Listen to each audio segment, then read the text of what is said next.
하나님께서 우리에게 주시는 말씀은 열왕기하 구약 성경입니다.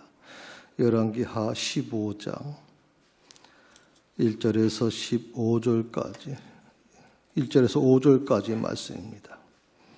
제가 갖고 있는 성경에는 587면 정도 있습니다.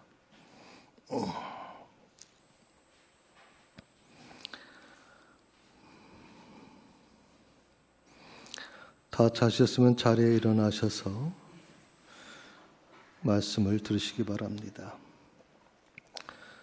이스라엘 왕 여로보암 제27년에 유다 왕 아마샤의 아들 아샤라가 왕이 되니 그가 왕이 될 때 나이가 16세라. 예루살렘에서 52년간 다스리니라. 그의 어머니 이름은 여골리아라. 예루살렘 사람이더라.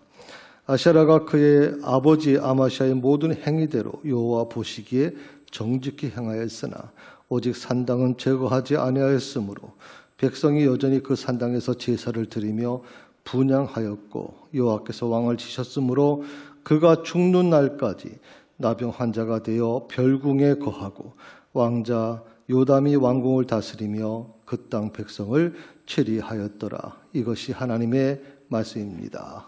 아멘.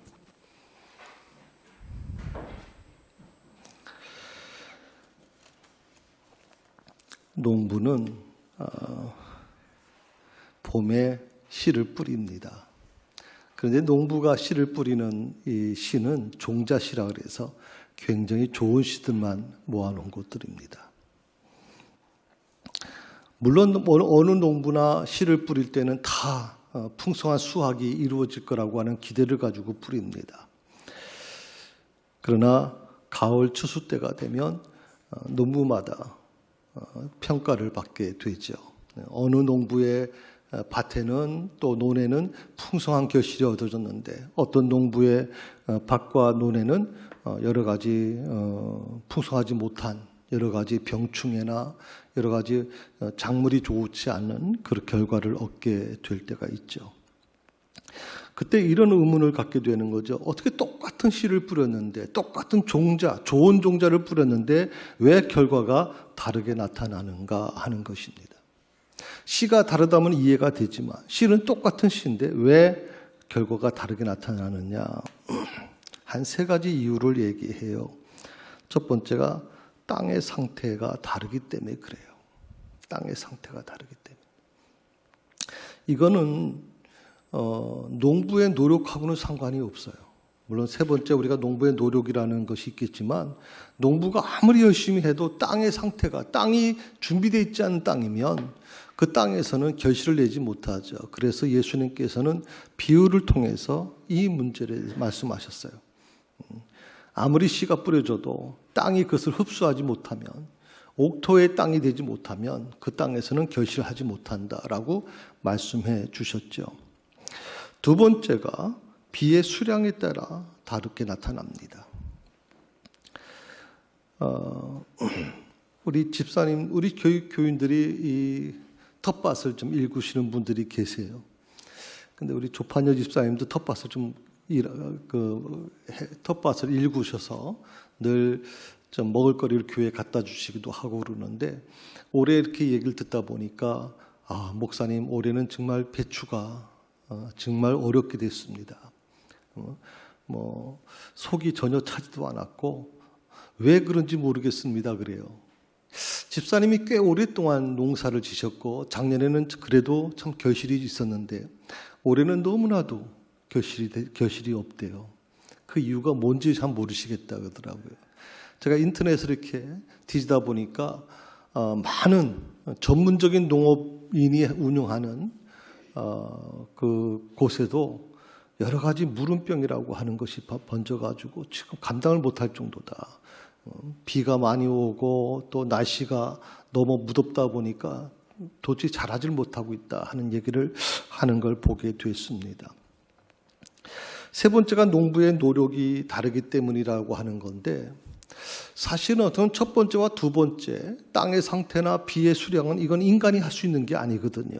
이건 오직 하나님만이 할 수 있는 거예요. 그래서 농부들은요, 물론 농부의 노력에 따라서 조금 더 수확을 가지고 올 수 있고 좀 더 좋은 품종을 얻을 수 있지만 그건 한계가 있다는 걸 농부들은 알아요. 그래서 항상 농부들은 겸손해요. 땅에 대해서 겸손하고 하늘에 대해서 겸손해요. 그리고 하늘에 대해서, 특히 하나님에 대해서 비를 내려주실 것을 간구하잖아요. 그래서 항상 농부의 삶, 농부의 그런 모습들을 보면 참 겸손하게 사는, 착하게 사는 분들이 많다 하는 얘기는 바로 그것 때문에 나타나겠다고 생각을 하죠. 오늘 성경을 보게 되면, 오늘 본문의 말씀이지만 성경 전체적인 것을 보게 되면 죽음을 보지 않고 승천한 인물이 있어요. 누군지 아시겠어요? 네? 예, 두 사람입니다. 엘리야와 에녹이라는 사람입니다. 그런데 사실 흥미로운 것은 이 두 사람이 다 비슷비슷하면 괜찮은데, 적어도 육신을 입고 있는 사람이 하늘로 승천했다 그러면 이건 대단한 사람이죠. 우리 인간에서 지금까지 아담 이후로 역사적으로 두 사람만이 승천할 수 있었거든요. 예수님 빼고 나서는. 그러면 얼마나 위대한 사람입니까? 죽음을 보지 않고 간 사람인데. 그런데 이 두 사람이 너무나 대조적이에요. 엘리야 선지자는 요즘 말로 하면 뭐라 할까요? 예, 위대한 영웅이에요.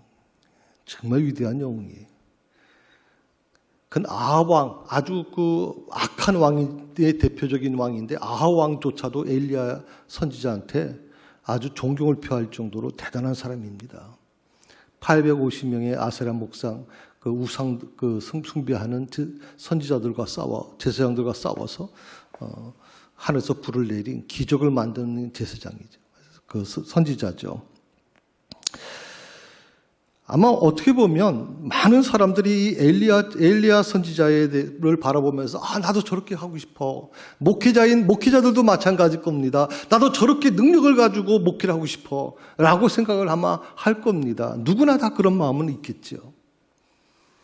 모든 백성들, 왕을 비롯한 모든 백성들이 엘리야 선지자를 칭송하고 엘리야 선지자를 두려워합니다. 이쯤 되면 참 엘리야는 그래, 엘리야 선지자는 하나님께서 죽음을 보지 않고 하늘로 데려갈 수 있을 거야 라고 생각할 수 있습니다. 그런데 여기에 반해서, 엘리야에 반해서 에녹은 어떻습니까? 전혀 한 게 없습니다. 에녹이 어떤 일을 했다는 그 기록이 성경 어디에서도 찾아볼 수가 없습니다. 한 가지 이런 설교를 준비하면서 이런 의문이 생겼어요. 죽지 않고 살아서 승천한 이 영웅의 삶인데, 위대한 영웅의 삶이 어떻게 기록 하나 남아있질 않나 하는 의문이 생긴단 말이죠.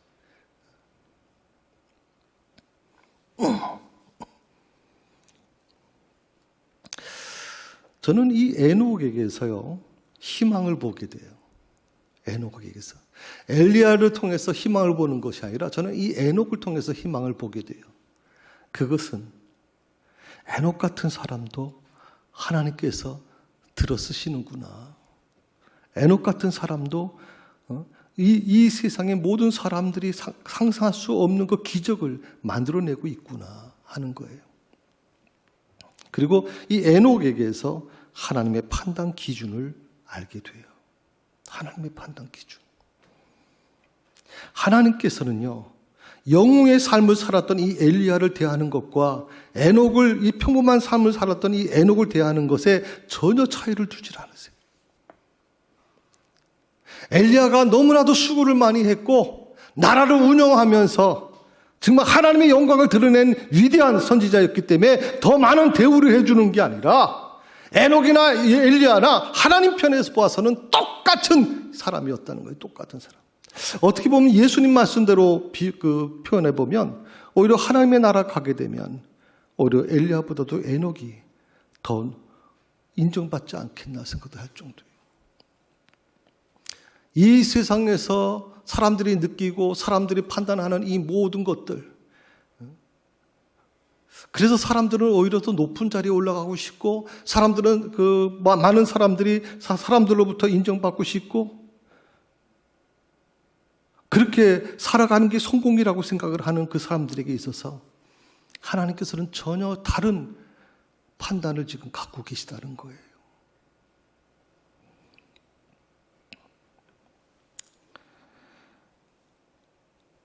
이렇게 사람을 차별하지 않는 하나님의 판단과는 다르게 이 세상의 판단 기준은 어떻습니까?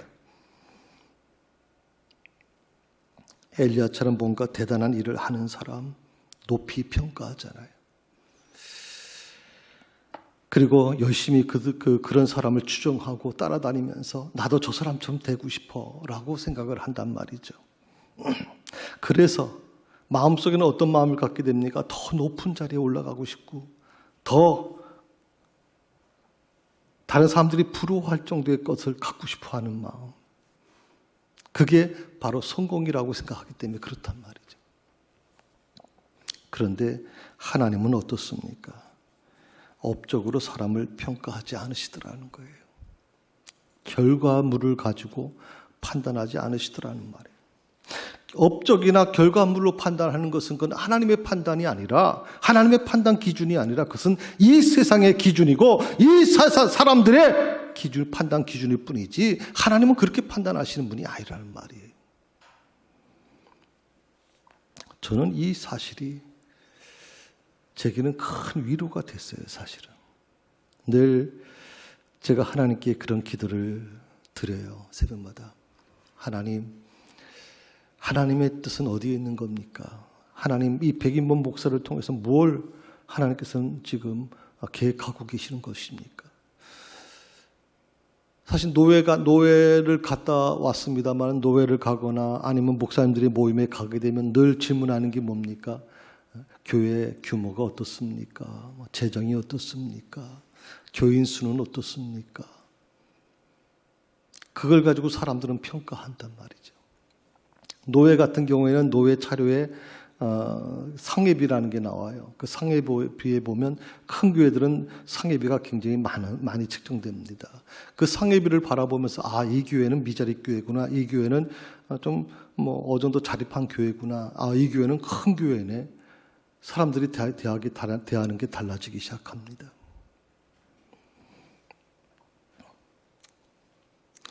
저도 이 목회를 하면서요, 수없이 많이 갈등했던 이유 중에 하나가 그겁니다.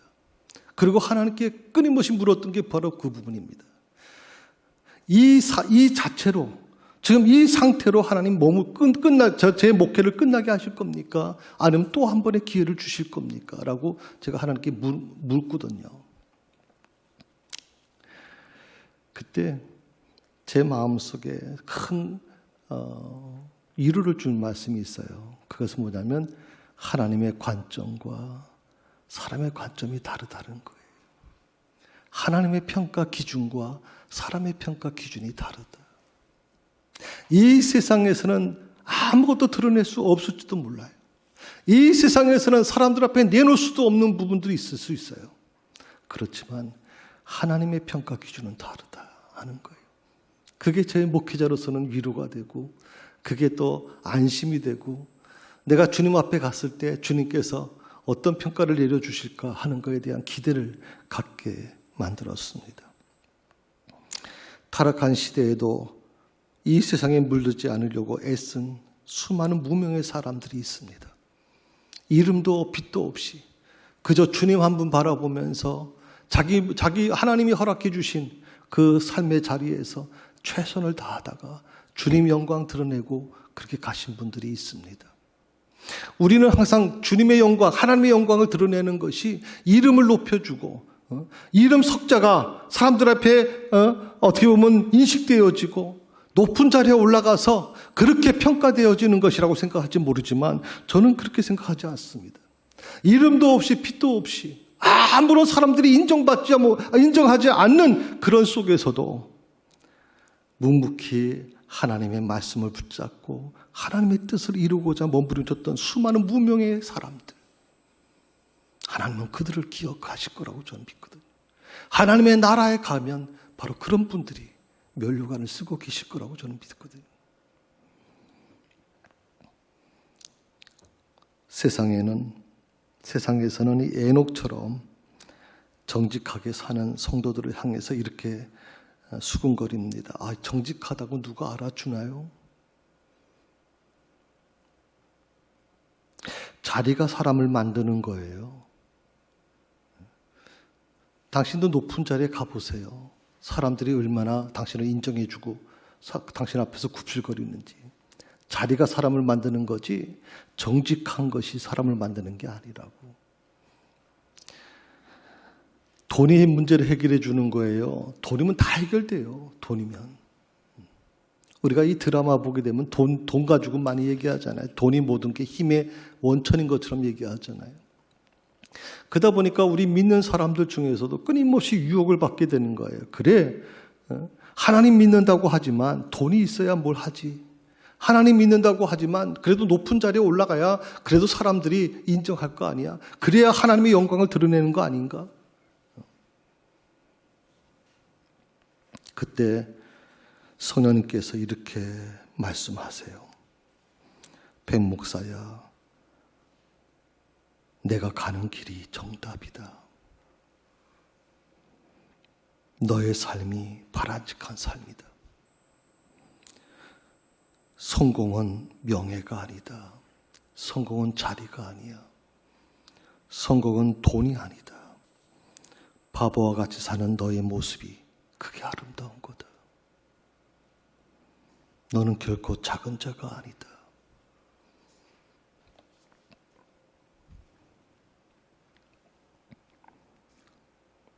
저는 우리 새사랑교회 성도들을 바라보면서 그런 마음을 갖게 돼요.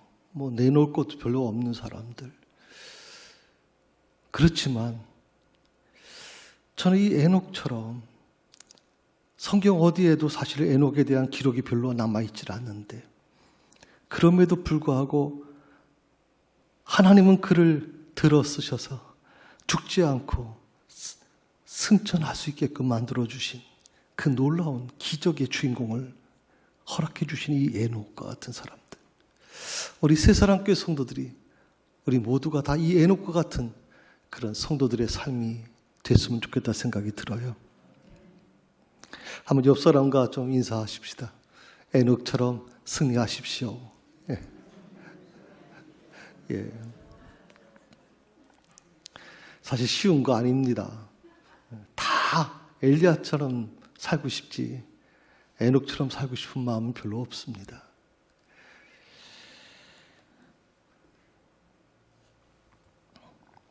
성도 여러분,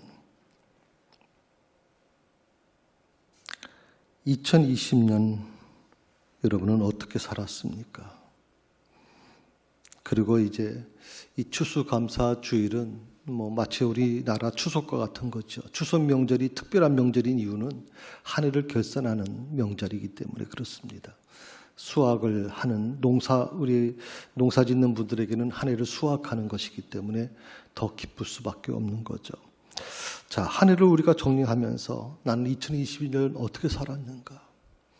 우리 가족은 어떻게 살았는가? 우리 교회는 또 어떻게 살았는가? 코로나로 인해서 정말 힘든 시간을 보내온 사람들.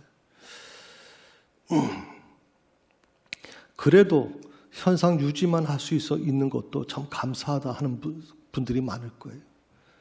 너무나 많은 고통과 아픔 속에 있는 분들이 있어요. 제가 정확한 이름은 기억 못합니다만은 새로운이라고 표현하는데 그 정확한 이름은 기억이 잘 안 나네요. 인터넷을 보니까 쉽게 말하면 저 사회적인 어떤 그런 저소득층으로 떨어진 그런 어떤 그룹을 얘기하는데 자영업자들이 많은 분들이 지금 그쪽으로 떨어졌다. 정말 삶이 너무나도 힘들다 하는 얘기를 지금 제가 보고받으면서 열심히 살려고 노력은 했는데 정말 피눈물 내면서 열심히 최선을 다했는데도 불구하고 그 결과가 너무나도 힘든 분들이 많이 있거든요, 주변에. 저는 여러분에게 묻고 싶습니다. 내 인생은 한 해 동안 살아왔던 모든 삶은 결실은 플러스입니까? 아니면 마이너스입니까? 플러스 인생입니까? 흑자 인생입니까? 아니면 마이너스 적자 인생입니까?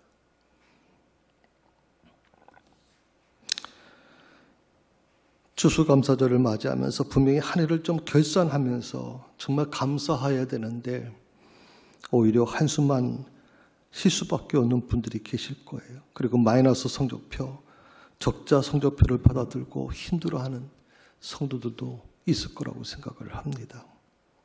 저는 이런 분들에게 오늘 설교가 위로가 됐으면 좋겠고요. 오늘 이 말씀이 여러분에게 새로운 힘과 동기가 됐으면 좋겠다 생각을 해봅니다. 여러분 꼭 기억하셔야 될 게 뭐냐면 이 세상에서 혹시라도 적자 인생, 마이너스 인생을 산 한 해였다고 해도 결코 좌절하거나 절망할 필요가 없다. 부끄러워할 필요가 없다. 왜? 하나님의 평가 기준은 세상의 기준과는 다르기 때문에 그렇다. 세상 사람들, 내 주변에 있는 사람들, 지인들이 볼 때는 야, 저 사람 열심히 살려고 노력을 했는데 왜 저거밖에 못 돼라고 그렇게 평가받을 수 있지만 그러나 하나님은 그렇게 평가하지는 않으실 거라고 저는 믿고 있거든요. 그래서 오늘 저는 성경에서 하나님의 평가 기준에 대해서 말씀하시는 그 부분을 좀 여러분에게 좀 설명드리려고 합니다. 성경 인물 중에서 2명의 인물을 좀 소개하려고 하는데 2명 다 모두가 다 왕의 신분을 갖고 있던 사람들이었습니다. 첫 번째는 다윗이라는 우리가 잘 아는 사람이죠. 다윗이라는 왕입니다. 그리고 또 한 사람이 있는데 바로 아샤라라고 하는 왕입니다. 다윗이라는 왕은 제가 설명드리지 않아도 워낙 잘 아시니까 그렇습니다만 아샤라라고 하는 이 왕에는 처음 들은 분들이 많을 겁니다. 특히 이 역사서 사무엘 상하, 열왕기 상하, 역대 상하 이런 것들은 역사서인데 이 역사서를 성경 읽을 때 제일 힘들어하는 분들이 많습니다. 왜냐하면 이 역사서라는 것은 배경을 알지 못하면 무슨 말인지 모릅니다. 무슨 말인지는 모르고 생소한 이름들이 워낙 많이 나타나니까 아샤라, 아마샤, 요담이라든지 이런 이름들 왕의 이름들인데도 불구하고 우리는 이 다윗이라는 사람을 워낙 친근하지만 아샤라라는 사람을 잘 몰라요. 그리고 혹시 여러분이 제가 지금 오늘 말씀을 도표로 좀 설명을 드릴 텐데 아샤라라고 하는 이 왕에 대한 설명을 듣다 보면 하나님의 평가 기준과 사람의 평가 기준이 이렇게 다를 수 있구나 하는 걸 우리가 다시 한번 알게 될 거라고 생각이 듭니다. 첫 번째는 다윗에 대한 하나님의 평가 기준입니다. 열왕기상 15장 5절에 있는 본문의 말씀입니다.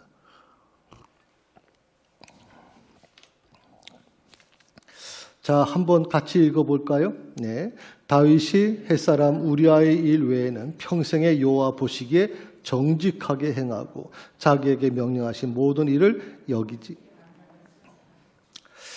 두 가지죠. 정직하게 행했다. 자기에게 명령하신 모든 일을 어기지 않았다. 자, 정직이라는 것은 여러분 우리는 잘 아시니까. 그러나 자기에게 명령하신 모든 일을 어기지 않았다는 게 무슨 뜻이에요? 순종했다 이 말이에요. 다윗을 한마디로 평가하면 이겁니다. 정직과 순종. 다윗은 정말 정직한 사람이었어요. 그리고 순종의 사람이에요. 하나님 앞에서 늘 하나님 말씀을 듣게 되면 그는 그 말씀에 순종을 했어요. 토를 달지 않았어요. 저는 신앙생활에 가장 중요한 게 뭐냐? 저는 이 두 가지로 생각해요. 정직과 순종. 여러분들이 신앙생활 바로 하려면 이 두 가지를 꼭 기억하셔야 돼요. 교회생활 바르게 하시려면 이 두 가지 기억하셔야 돼요. 정직과 순종. 둘 중에 하나만 부족해도 안 돼요. 둘 모두가 있어야 되는 거죠. 그런데 좀 이해가 안 되는 것은 다윗이 바로 이 정직과 순종의 모습을 가지고 있었기 때문에 하나님으로부터 인정을 받은 사람이죠. 하나님이 다윗을 너무나도 사랑했던 사람이거든요. 그런데 그 위에 보시게 되면 햇사람 우리아의 일 외에는, 햇사람 우리아의 일이라는 게 뭘까요? 뭐예요? 다윗의 삶 속에서 평생 씻겨지지 않는 겁니다. 밧세바라는 여자를 얻기 위해서 밧세바의 남편을 죽음으로 몰아넣고, 그리고 남의 남편의 아내를 간음하는 비극을 저지른 일이죠. 다윗은 평생도록 이 아픔을 가지고 살았습니다. 사실 율법으로 보게 되면 다윗은 죽어야 됩니다. 지금도 이슬람의 유대의 그 율법에 의하면 이 간음한 사람이나 아니면 사람을 죽인 사람이나 둘 중에 하나만 가지고도 그는 돌에 맞아 죽습니다. 그게 율법입니다. 그런데 이 다윗은 두 가지 모두를 가지고 있던 사람이에요. 그런데 오늘 저는 희망을 갖는 게 뭐냐면 우리아의 일 외에는이라고 하는 말을 했어요. 외에는 평생의 여호와 보시기에 평생. 비록 이 우리아의 사건이 또 밧세바의 사건이 하나님의 마음에 합당하지 않아서 거기에 대한 처벌을 받게 되죠. 첫 아들이 죽음을 갖게 되고 또 다윗이 평생도록 가문에 피 흘리는 일을 감당해야 되는 어려움을 겪게 되지만, 그러나 그 사건 이후에 평생에 하나님 보시기에 정직과 순종의 삶을 살았다. 이것이 다윗을 대변해 주는 겁니다. 요즘에도 이렇게 사는 사람들이 혹 있을 수 있습니다. 저는 특별히 제가 참 존경하는 저희 통합 측에서 대한예수교장로회 통합 측 목사님 중에 정말 지금은 돌아가셨지만 정말 존경받는 분이 누구냐면 한경직 목사님이라는 분입니다. 어떻게 저렇게 살 수 있을까? 제가 남한사선 갔다가 목사님이 거기 영락교회 수양관이 있습니다. 그래서 거기 목사님이 계셨던 그 방을 한번 보고 왔습니다. 그걸 보신 분들은요, 우리 보통 매스컴이나 이런 데서는 이제 김수환 추기경이 살아왔던 것에 대한 부분을 보여주지만, 한교진 목사님이 마지막까지 살았던 그 자리는 영락교회 담임 목사님, 영락교회 개척한 목사님이 맞는가 할 정도입니다. 정말 그렇게 청렴하게 살 수 있는가 하든. 그러면서도 마지막 갈 때까지 한교진 목사님이 늘 나는 죄인입니다. 가슴을 치면서 통곡하며 우셨던 분입니다. 그거는 이분이 젊었을 때 신사참배에 참여했다는 그 죄책감입니다. 과거에 있었던 일, 그것도 혼자만이 아니라 대부분 이 땅에 있는 목사들이 다 신사참배에 참여한 것인데, 근데도 불구하고 평생도록 그는 이 굴레 속에 살았고, 그것을 시간이 있을 때마다 어떤 자리에 올 때마다 늘 나는 죄인입니다. 나는 신사참배한 죄인입니다. 그 고백을 하고 사셨던 분이거든요. 전 그래서 이 다윗과 가장 닮았던 사람이 저는 한경진 목사님 같다 생각을 좀 많이 해봅니다.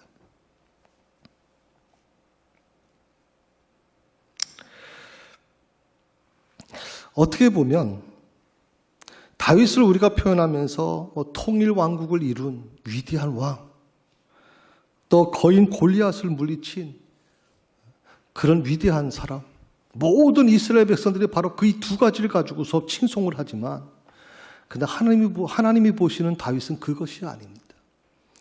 하나님이 보시는 것은 사람이 보는 관점하고 달라요.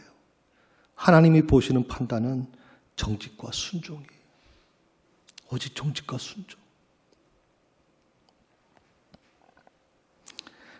놀라운 것은 하나님께서 이런 정직과 순종의 대변인이 되고 그 대표적인 이 다윗에 대한 평가 기준을 유다의 모든 역대 왕들의 선악을 구분하는, 평가하는 기준으로 삼으셨다는 거예요.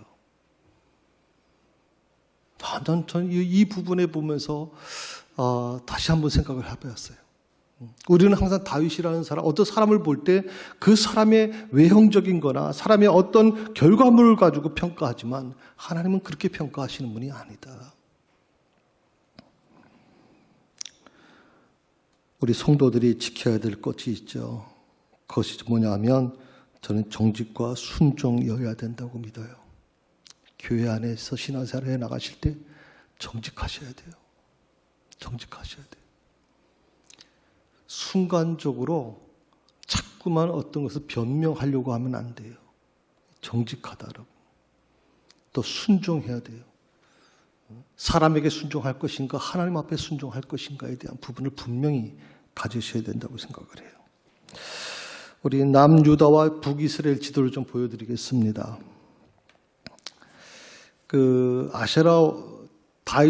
다윗이 이제 통일왕국을 만들었고요. 그 다윗이 통일왕국을 만들고 나서 이제 솔로몬이 그 대를 이었다가 솔로몬이 잘못을 저지릅니다. 나중에 우상을 첩으로 받아들인 사람들 중에서 우상을 가지고 들어왔고 그 우상이 백성들에게 전파되는 과정에서 하나님의 진노를 받게 됐고, 그래서 참 하나님께서 마지막에 이렇게 말씀하시죠. 솔로몬에게. 솔로몬이 행한 일만 보면 하나님은 솔로몬을 치셨을 겁니다. 죽음으로 분명히 그렇게 처리하셨을 겁니다. 그런데 뭐라고 말씀하시냐면 내 아버지 다윗과 내가 약속한 것을 기억해서 너만큼은 손대지 않겠다. 그래서 솔로몬은 죽을 때까지 솔로몬은 그것을 하나님이 지켜주셨어요. 그러나 내 자손 때부터 이 나라는 분열될 것이고 피가 멈추지 않을 것이다라고 그렇게 경고하셨습니다. 여러분 아시는 것처럼 이 유다라고 하는 이 노란, 조금 약간 짙은 노란색, 이게 유다입니다. 남유다인데 이 유다는요, 이 북이스라엘에 비해서는 4분의 1밖에 안 됩니다. 그런데 다윗의 계통을 이어받은 나라가 어디냐? 바로 이 유다입니다. 북이스라엘은 여로보암은 한 장수였거든요. 한 신하가 역모를 일으켜서 따로 나라를 세운 나라가 북이스라엘입니다. 그런데 놀라운 건 뭐냐면 이 북이스라엘이 엄청나게 부흥하는 겁니다. 하나님의 허락도 받지 아니하고 하나님의 허락에 이루어진 나라도 아닌 사람이 여로보암이 만들어낸 나라. 그런데 초창기에 오히려 하나님의 그 믿음의 가드를 이어가는 유다는 마치 쪼들려가지고 겨우 나라가 유지되는 그런 나라였다면 북이스라엘은 상상을 초월할 정도 어마어마한 규모를 갖고 있는 나라로 번성해 나갑니다.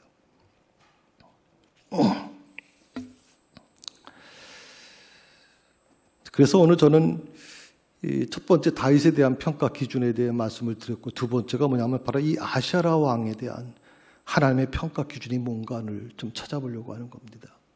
어떻게 보면 다윗보다도 더 우리는 아샤라 왕에 대한 부분을 좀 집중해야 될 것 같습니다. 아샤라 왕은요, 남유다를 보시게 되면 아버지가 이제 아마샤 왕인데 그 아샤라 왕은 지금 한 10대라고 그러니까 보통 한 정확하게 몇 년도인지는 잘 말씀드릴 수는 없고요. 다윗 이후로 굉장히 그래도 오랫동안 있던 그 상태입니다. 부친 아마샤 왕이 예루살렘 성전까지 약탈을 당하게 됩니다. 예루살렘 성전까지 약탈을 당했다는 것은 나라가 이제 거의 끝장났다는 뜻입니다. 하나님이 머물고 계시는 성전까지 빼앗기고 성전이 약탈당할 정도면 이건 더 이상 할 말이 없단 말이죠. 그런 아마샤 아버지 때의 그 유다를 이 아샤라가 16살에 재임을 하게 되는데 16살에 재임을 해서 52년간을 재임하면서 국력이 강화됩니다. 그리고 남유다가 번영을 누리는데 놀라운 건 뭐냐면 상대방 북이스라엘이 아버지 때는 아마샤 왕 부친 아마샤 왕 때는 오히려 국력이 가장 번성했는데 오히려 아샤라가 왕이 되면서 북이스라엘은 5명의 왕이 교체되는 혼란 중에 있었고요.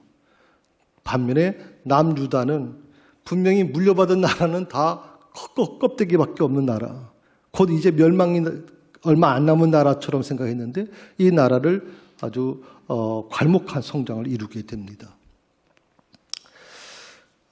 그리고 남유다 같은 경우는 아세라 왕이 통치가 끝난 후에도 150년간을 더 존속할 정도로 아주 나라가 아주 튼튼하게 돼 있었고요. 대신 북이스라엘, 여로보암이라고 하는 신하가 만든, 하나님의 허락 없이 만들어진 이 나라는 초창기에는 국력이 번성했지만 결국 10년 만에 멸망을 당하게 되는 비극을 갖게 됩니다. 시작은 창대했지만 나중은 아주 몰락하는 나라가 됐고요. 또 이 남유다, 이 아세라 왕 같은 경우는 시작은 굉장히 약하게 시작됐지만 나중은 창대하는 그런 놀라운 일을 경험하게 되죠. 한 가지 조금 여러분이 성경을 읽으실 때 좀 참고하라고 말씀드리는 것은 이 아세라라고 하는 이름이 열왕기에서는 아세라라고 하는 이름을 쓰지만 역대하에 들어가 보면 똑같은 말씀인데 우시아라는 이름으로 쓰여집니다. 왜 성경에 어디에서는 아세라라는 이름이 쓰여지고 어떤 데서는 왜 우시아라는 이름을 씁니까? 라고 생각하는데 이것은 뭐냐면 그 당시에 제사장의 이름이 아샤라입니다. 그래서 왕과 제사장의 이름이 똑같은 이름이다 보니까 역대하에서는 우시아라는 이름으로 그렇게 쑥 적고 있다라고 하는 걸 이해하시면 될 것 같습니다.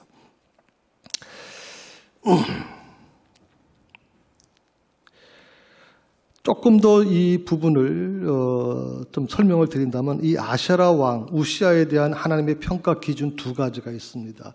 하나는 긍정적인 면입니다. 두 번째는 이 부정적인 면인데 그거를 좀 비교해서 말씀을 좀 드리겠습니다. 자, 긍정적인 면은요. 아마샤와 아세라 요담 3대 왕이 거쳐서 하나님 보시기에 정직히 행했다는 겁니다. 하나님 보시기엔 정직히 행했다. 그런데 부정적인 면이 뭐냐면 아마샤를 이어서 아샤라를 이어서 요담까지 놀랍게도 아주 닮아도 똑같이 닮았습니다. 긍정적인 면이 있는 반면에 부정적인 게 뭐예요? 산당을 폐지시키지 않는 겁니다.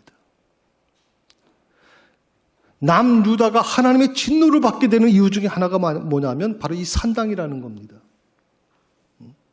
하나님을 제사를 드리면서 많은 산당이 우상 숭배를 같이 겸하게 되는, 나중에 가게 되면 이것이 하나님을 위한 제단으로 만들었던 산당이 오히려 우상 숭배의 산당으로 거의 다 바뀌어버리는 그런 불행이 일어나게 되는 거거든요. 그런데 그걸 알면서도 산당을 폐지시키지 않습니다. 결국 하나님으로부터 진노를 받게 되는 이유가 바로 그것입니다. 아니라고 분명히 못을 박아야 되는데 분명히 그것을 단절시켜야 되는데 그러지 못했다. 시간 때문에 제가 다 말씀을 못 드리겠고요. 자, 재임 기간 동안에 엘락과 가드와 야분의 아스도를 탈환했다라고 얘기를 하고 있거든요. 한번 지도 다시 한번 보여주시겠습니까? 네, 여러분 보이시지는 않을 겁니다. 이게 아스돗이라고 하는 것이고, 여기 이쪽에 쭉 연결되어 있습니다. 그런데 엘라시라고 하는 것은 바로 이 밑에 있는 곳입니다. 그게 어디냐면 홍해 쪽에 가까운 곳이거든요. 그럼 남유다가 이 아샤라 왕이 어느 정도까지 국력을 키웠냐면 이 북이스라엘에 불과 한 4분의 1, 5분의 1밖에 안 됐던 나라가 상상을 못할 정도로 국토를 확장시킨 겁니다. 그리고 암몬이라고 하는 이 나라로부터 조공을 받을 정도니까 대단한 그 역할을 한 것이죠.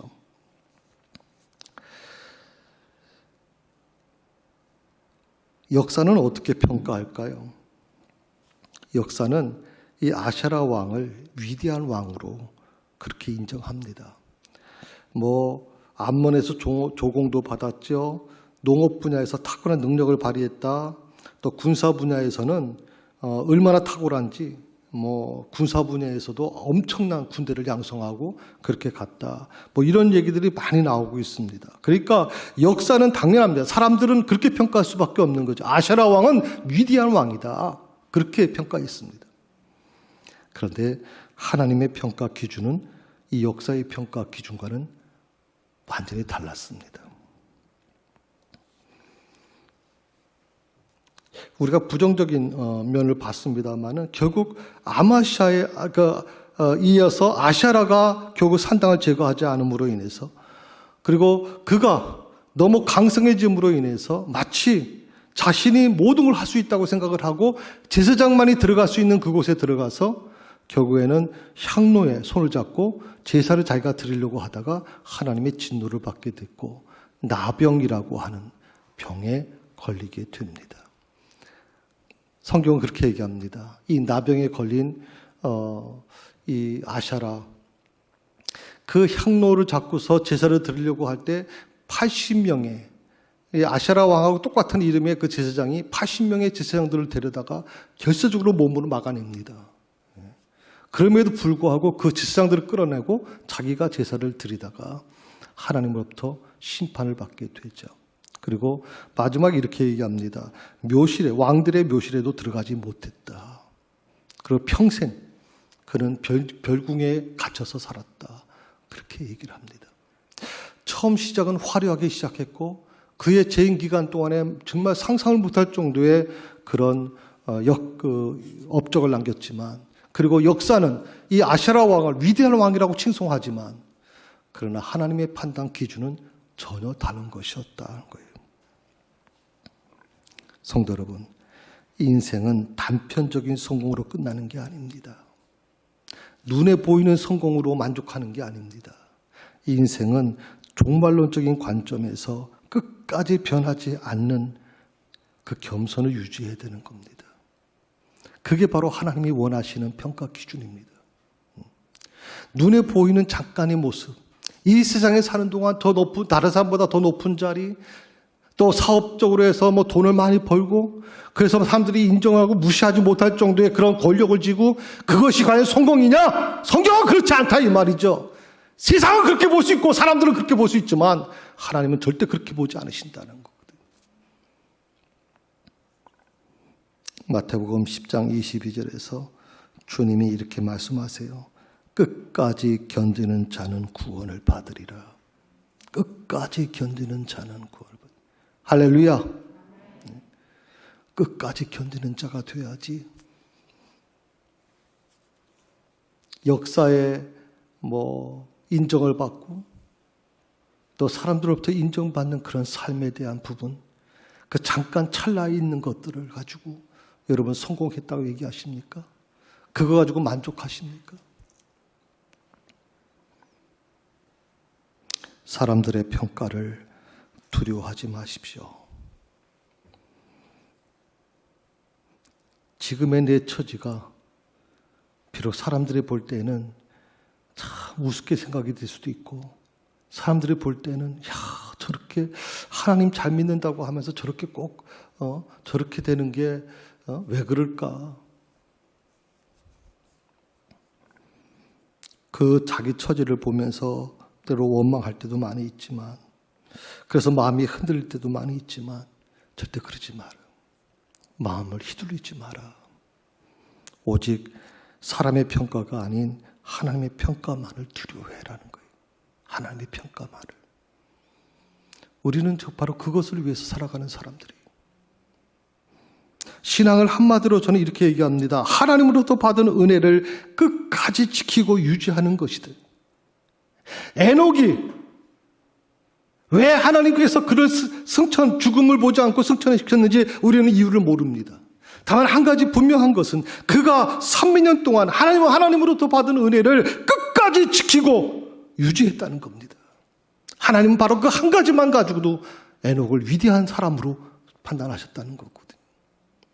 성도 여러분, 사람을 의식하고 살아가지 마십시오. 저도 목회하면서 이제 한 11년, 12년 남았는데 사람을 의식하지 않으려고 합니다. 사람이 아닌 하나님 보시기에, 내가 나중에 하나님 앞에 갔을 때 사람에게 영광받는 것이 아니라 하나님께 인정받는 삶을 살고자 하는, 그것이 바로 하나님 믿는 사람들의 모습이어야 되지 않겠나. 부족한 나를 믿음의 사람으로 만들어 가시는 하나님의 뜻과 계획에만 집중하는 우리 모두 될 수 있기를 바랍니다. 기도하십시다. 하나님 아버지, 오늘 주신 말씀을 통해서 하나님께 중심을 두고 흔들림 없이 살아가는 인생이 진정으로 축복받은 삶임을 다시 한번 깨닫게 됩니다. 많은 걱정, 근심이 있습니다. 앞으로의 미래에 대해서 어떻게 될지 아무도 장담할 수 없는 것이기에 두려움도 있습니다. 그러나 이제 그 걱정, 근심, 두려움 다 내려놓습니다. 주님과 동행하면서 주님 안에서 참 평안을 누리며 살아가는 저희들 되게 하여 주시옵소서. 감사하오며 예수님의 이름으로 기도드립니다. 아멘.